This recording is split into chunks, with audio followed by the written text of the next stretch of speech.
Next topic is Kirchhoff's second law. According to this law, net change in potential in a closed path is zero. किसी भी close path में net change है potential में वो zero होता है। Close path का मतलब, क्लोज सर्किट का मतलब जिसमें रेजिस्टर हो, की हो, बैटरी हो। रेजिस्टर से मतलब यहाँ डिवाइसेज से है, की जो हमारे स्विच होते हैं,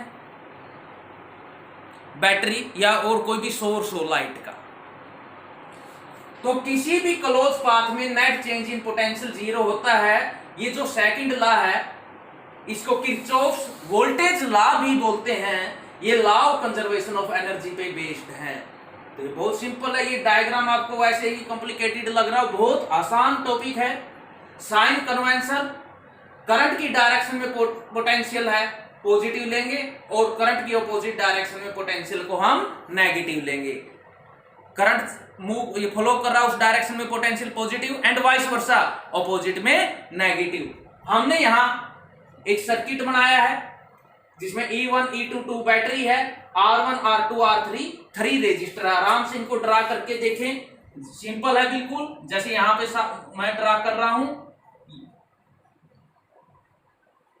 देखो ये आपको ड्रा करना है E1 E2 R1 R2 R3। उसके बाद करंट की डायरेक्शन हमने बताई हुई है पॉजिटिव से नेगेटिव।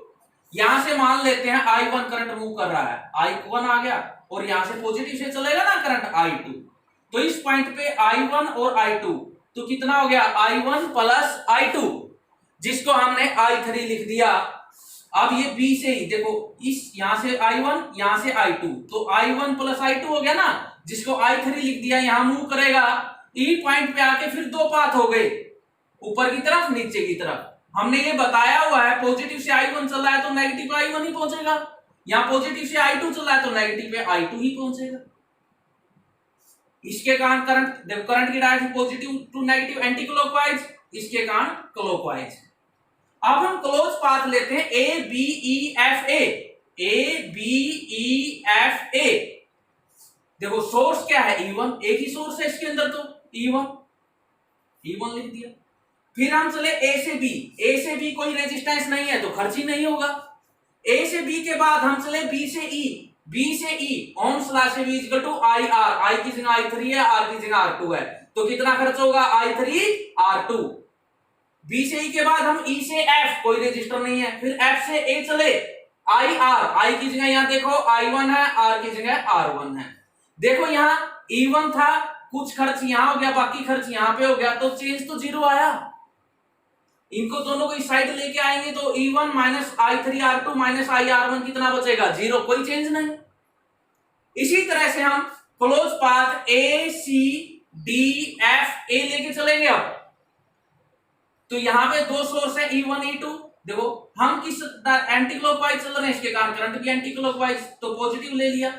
हम तो एंटी चल रहे हैं क्लॉकवाइज AC ऐसे, और इसके कारण क्लॉकवाइज तो इसको नेगेटिव दे दिया।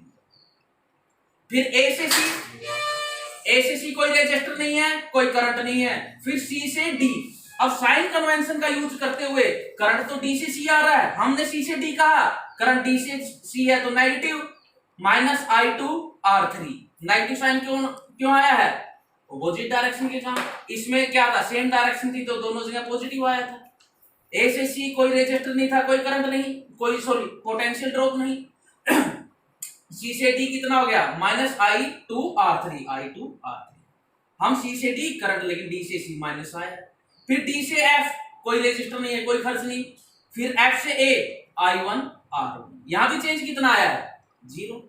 चेंज कब आता है, यहाँ पे या तो ग्रेटर देन या लेस देन आ जाता, तो यहां से प्रूव होता है net change in potential in close path is zero.